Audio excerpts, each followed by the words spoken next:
lo que tenemos es que tenemos un entibado, tenemos unos estratos, tenemos unas equipotenciales y tenemos unas líneas de flujo. Nos dicen que tiene 4.5 metros de altura, 1 metro, 2 metros, 3 metros, 4 metros y 0.5 metros. Además tiene 0.5 metros de agua en este lado, y nos piden primero determinar el caudal infiltrado, después las cabezas totales, las presiones de poros, la presión lateral, la fuerza de posición resultante y el momento de vuelco. Entonces, para eso iniciamos calculando las pérdidas.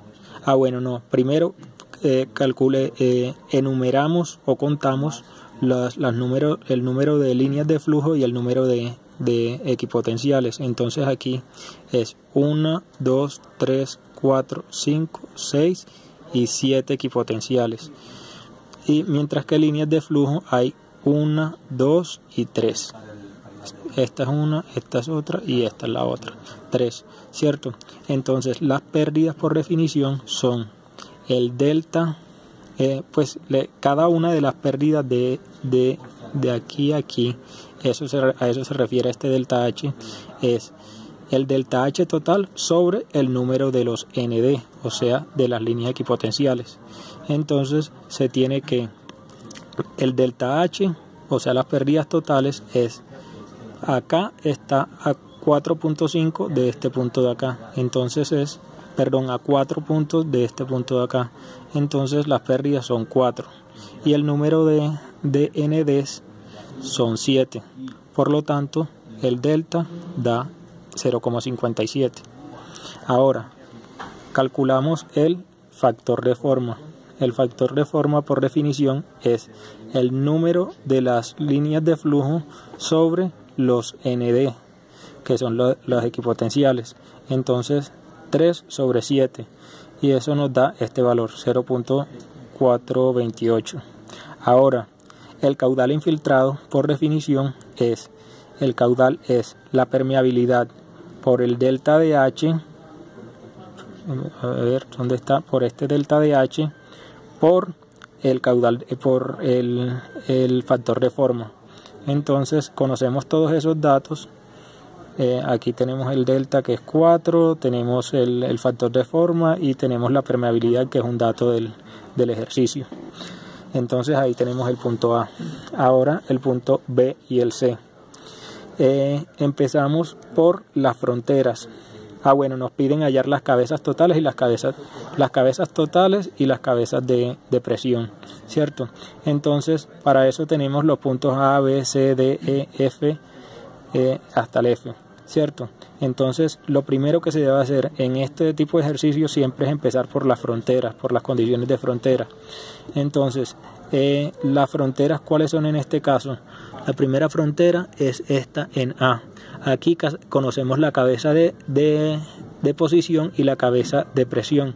La cabeza de presión es 0 y la cabeza de posición es con respecto a este datum que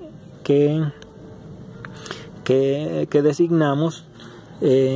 Aquí el datum es, cogimos este 2.10 y tenemos que la altura es de 20.24.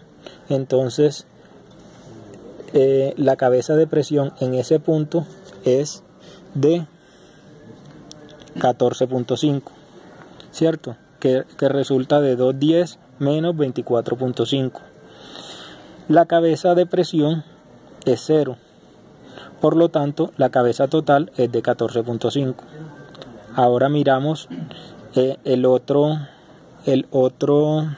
la otra condición de frontera. La otra condición de frontera es en esta parte de acá.